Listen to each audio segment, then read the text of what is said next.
आज हम कुछ नया करेंगे। मैं हर बार कहती हूँ कि कुछ नया करोगे तो कुछ नया पाओगे।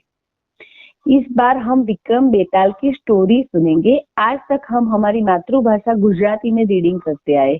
हमारे इस ग्रुप का एक उद्देश्य है कि हम लोग नियमित रीडिंग करें, हमारे में एक आदत बन जाए। इसलिए हम रोज का 10 मिनट का रीडिंग करते हैं। तो बस यही हम आगे बढ़ाएंगे। और इस बार विक्रम बेताल की जो स्टोरी है, आपको एक आश्चर्य होगा कि हार्वर्ड यूनिवर्सिटी में एमबीए विद कम्युनिकेशन करने वाले स्टूडेंट के लिए ये ऑफिशियल बुक है। ऐसा क्यों? तो बोलते हैं कि ये बुक में बहुत सारे एथिक्स है।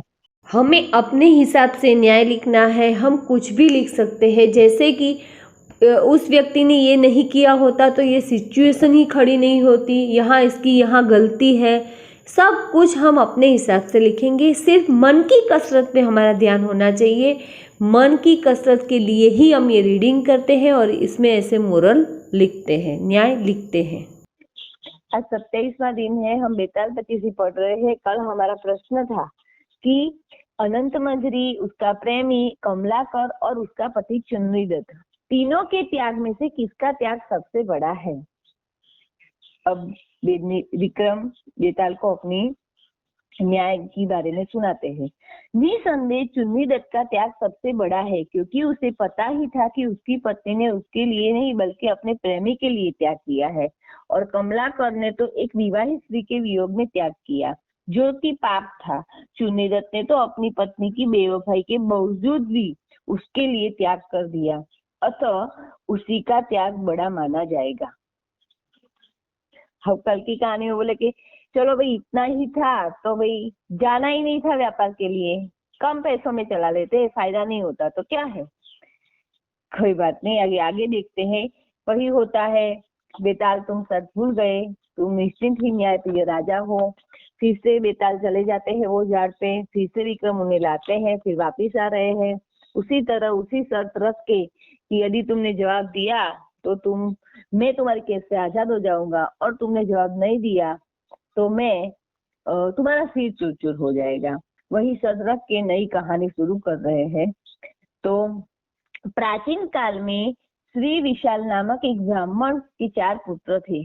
उनमें से 3 विद्वान थे, किंतु चौथा पुत्र अनपढ़ था और मूर्ख था। इसी कारण उसके पिता ने उसका नाम कुबुद्धि रख दिया।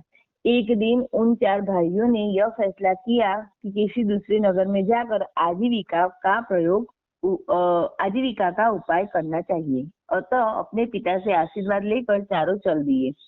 कुछ दूर पहुंचकर सबसे बड़े भाई ने सबसे छोटे अनपढ़ और मूर्ख भाई से वापस लौट जाने को कहा, किंतु अन्य 2 भाइयों ने के कहने पर फिर उसे ही साथ रख लिया। 2 दिन की यात्रा के बाद वह चारों अकचकरा नामक नगर में पहुंचे। रात हो चुकी थी, अतः उन्होंने निर्णय किया कि रात किसी सराय में बीतकर सवेरे जाना तब राजा से भेंट होगी।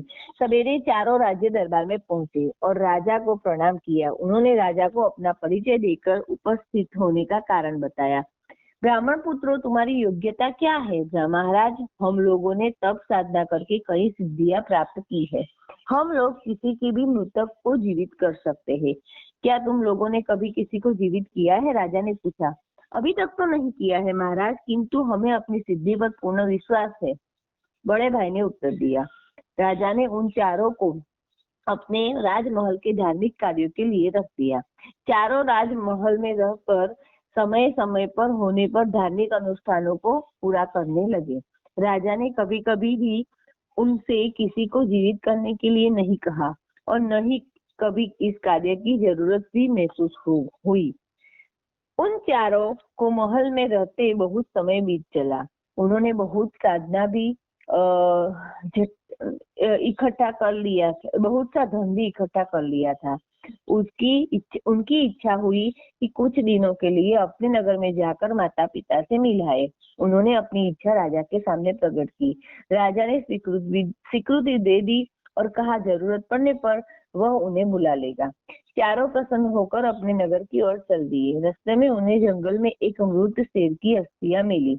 उन अस्थियों को देखकर उन्होंने सोचा क्यों न हम अपनी सिद्धि का प्रयोग इन अस्थियों पर ही करके देखा जाए तो शेर जीवित हो ही जाएगा ना।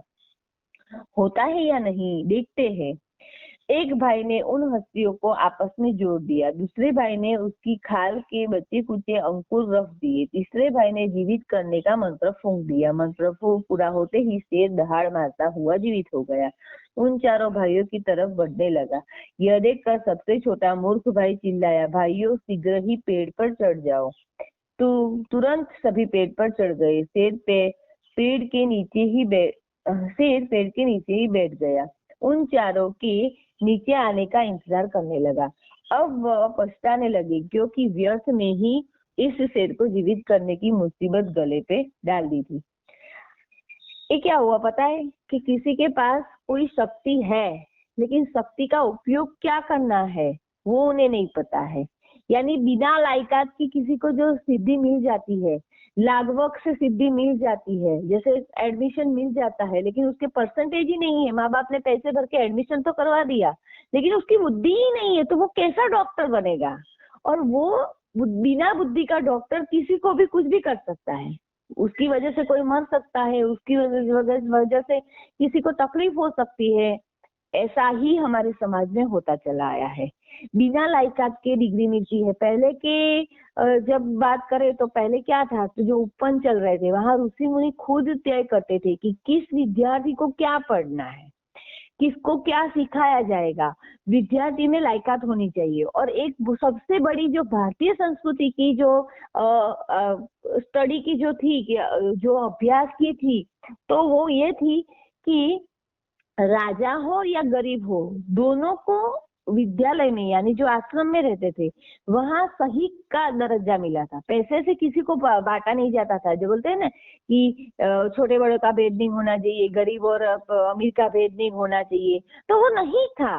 राजा का लड़का भी, जैसे कृष्ण खुद थे तो भी और राम खुद थे तो भी, वहां आश्रम में जाकर उन्हें खाना बनाने में भी मदद करनी पड़ती थी, जंगल से लकड़ियां भी इकट्ठा करनी पड़ती थी। वो सब हम लोग रामायण महाभारत में देख चुके हैं, लेकिन हमें वो दिखाई नहीं दे रहा है, उसकी तरफ हमारी दृष्टि नहीं हो रही है कि भाई ऐसा हमारी भारतीय संस्कृति में कहा गया है, सुखार्थी न कुतो विद्या, एक ये बात है।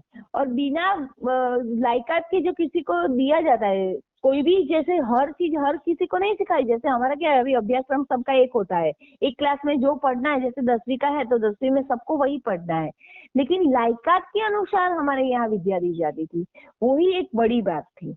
तो यही यहाँ पे प्रश्न है कि उन्होंने एक शेर को जिंदा कर दिया और अपने आप मुसीबत गले लगा ली।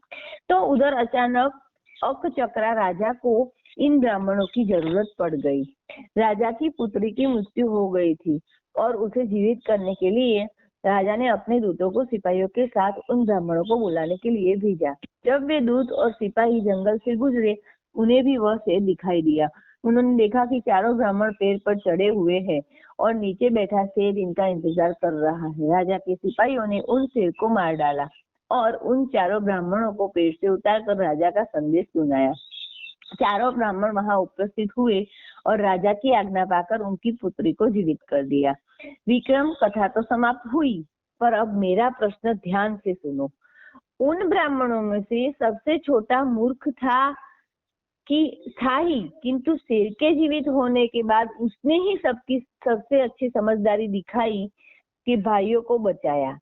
अब तुम यह बताओ कि शेष 3 बुद्धिमान भाइयों में से सबसे बड़ी मूर्खता किसने की? अभी किसने मूर्खता की? तीनों ने तो निर्णय लिया था कि भाई उसको जिंदा करना है। क्या है, हम किसी के पास कुछ भी होता है ना, तो वो कुछ भी करने को, जैसे जैसे ज्यादा उसके पास संपत्ति है तो उसकी, जैसे बोलते हैं ना कि मन कुछ भी करने को बोलता है। यानी जो जरूरी नहीं है, कोई अलग दिखना चाहिए, मैं सबसे अलग दिखना चाहिए, वो तो सबका रोग है कि भाई मैं सबसे अलग दिखना चाहिए, भीड़ में मैं सबसे अलग दिखना चाहिए। सही बात है कि आप अलग दिखने चाहिए, लेकिन क्वालिटी से अलग दिखो। कुछ उल्टा सुल्टा करके क्या अलग दिखना है? कोई बात नहीं। अब हम किसने सबसे बड़ी मूर्खता की, और वो जो मूर्ख था उनकी वजह से ही वो चारों बचे हैं, वो तीनों बचे हैं। वो तो खुद तो बचा, लेकिन तीनों को बचाया। तो हम किसी को मूर्ख समझते हैं ना, वो मूर्ख नहीं होता है। जैसे टीचर होती है तो टीचर वो ज्यादा से अच्छा पढ़ा सकते हैं, लेकिन वो प्लेन नहीं चला सकते। और प्लेन चलाने वाला पायलट होता है, वो किसी को अच्छी तरह से पढ़ा नहीं सकता। तो उसका मतलब ये नहीं है कि वो दोनों मूर्ख है। हर कोई अपने अपने हिसाब से अपनी बुद्धि चलाता है। और ऐसा नहीं है कि भाई बड़े कुछ बन जाए तो ही हम होशियार है। हमारे अंदर क्वालिटी है, सबसे बड़ी क्वालिटी ये है कि हमारे अंदर भगवान है। तो कोई मूर्ख नहीं होता है, ये हमें सोचना चाहिए। बस यहीं पे रखती हूँ, और कल हम देखेंगे कि कौन सबसे बड़ा मूर्ख है। हमें सिर्फ सुनना नहीं है, अपना मत लिखना है।